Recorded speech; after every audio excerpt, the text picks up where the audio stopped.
Hello, welcome back to the reading of the poem of the Man God, written by Maria Valtorta, Volume 3. Chapter 397, Part 1. Farewell to Bethzur. 9th March, 1946. It is hardly daybreak when the untiring walkers arrive in sight of Bethzur. Tired as they are, with their garments creased, after an uncomfortable rest in a wood, they look at the little town, now close at hand, with joy, as they are sure that they will find hospitality there. The peasants going to work are the first to meet Jesus, and they wisely think that it is better to forget about their work and go back to town to listen to the Master, as some shepherds do likewise, after asking whether he is going to stop in town. I will leave Bethzur in the evening, replies Jesus.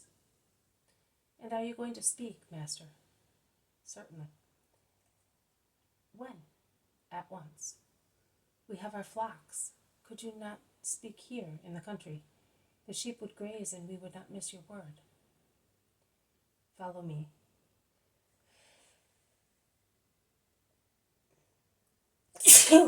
Excuse me.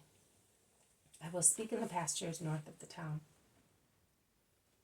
I must see Eliza first. With their sticks, the shepherds make the sheep turn back, and they follow the men with their bleating flocks. They go through the town, but the news has already reached Eliza's house, and it is in the square before the house that Eliza and Anastasia pay their homage of disciples to the Master, who blesses them. Come into my house, Lord. You relieved it of distress, and now its inhabitants, and everything in it wish to be of comfort to you, says Eliza. Yes, Eliza. But do you see how many people are following us? I will now speak to everybody, and later, after the 3rd hour, I will come and stay in your house, and I will depart in the evening, and we will be able to talk to each other. Promises Jesus to console Eliza, who is hoping he would be staying longer, and thus looks disappointed hearing Jesus' intentions. But Eliza is a good disciple, and she does not object.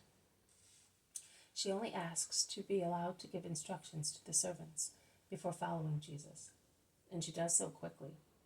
She is quite different from the inert woman of the previous year. Jesus is standing in a large meadow, on which the sun filters joyfully through the light leaves of forest trees, which, if I am not mistaken, are ash trees. And he is curing a boy and an old man, the former suffering from some internal disease, the latter from eye trouble. There are no other sick people, and Jesus blesses the little ones offered by their mothers, while waiting patiently for Eliza and Anastasia. They arrive at last. Jesus begins to speak at once. People of Bethzur, listen. Last year I told you what is to be done to gain the kingdom of God. I now wish to confirm it, so that you may not lose what you have earned. This is the last time that the Master speaks to you thus, in a meeting where no one is missing. Hereafter, I may meet you by chance, one at a time, or in small groups, along the roads of our earthly fatherland. Later, much later, I will be able to see you in my kingdom, but it will never be like this. In future, you will be told many things of me, against me, of yourselves and against yourselves. They will try to terrorize you. I say to you with Isaiah, do not be afraid, for I have redeemed you, and I have called you by your name. Only those who abandon me will have reason to fear, not those who being faithful are mine. Be not afraid. You are mine, and I am yours. Neither the waters of rivers, nor the fire of stakes, nor stones, nor swords will be able to separate you from me, if you persevere in me. On the contrary, fire, water, swords, and stones will join you to me more and more, and you will be like me and receive my reward. I will be with you in the hours of torture, in your trials. I will be with you until the hour of death. and afterwards nothing will be able to separate us. O my people, people whom I have called and gathered, whom I will call and gather even more when I am raised, drawing everything to me. O chosen people, holy people, do not be afraid, because I am and will be with you, and you will announce me, and will be, therefore, called my ministers.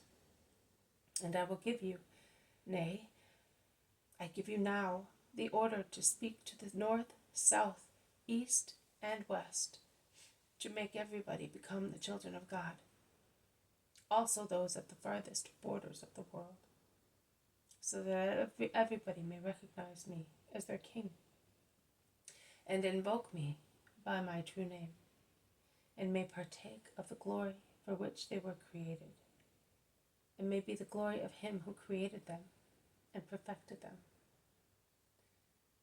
Isaiah says that tribes and nations will invoke witnesses of my glory in order to believe. And where shall I find witnesses if the temple and the royal palace and the mighty castle hate me and lie because they do not want to say that I am who I am? Where shall I find them? Here are, my God, my witnesses, these people to whom I taught the law, whose bodies and souls I cured, who were blind and now see, were deaf and now hear, were dumb and now can pronounce your name. These who were oppressed and have been freed, all these people to whom your word has been light, truth, way, and life. You are my witnesses, servants chosen by me, that you may understand and believe and know that it is I. This has been a reading from The Woman, the Man God, written by Maria Valtorta, Volume 3, Chapter 397, Part 1, Farewell to Bethzur. Thank you for listening. I will see you tomorrow. May God bless you, and may peace be with you.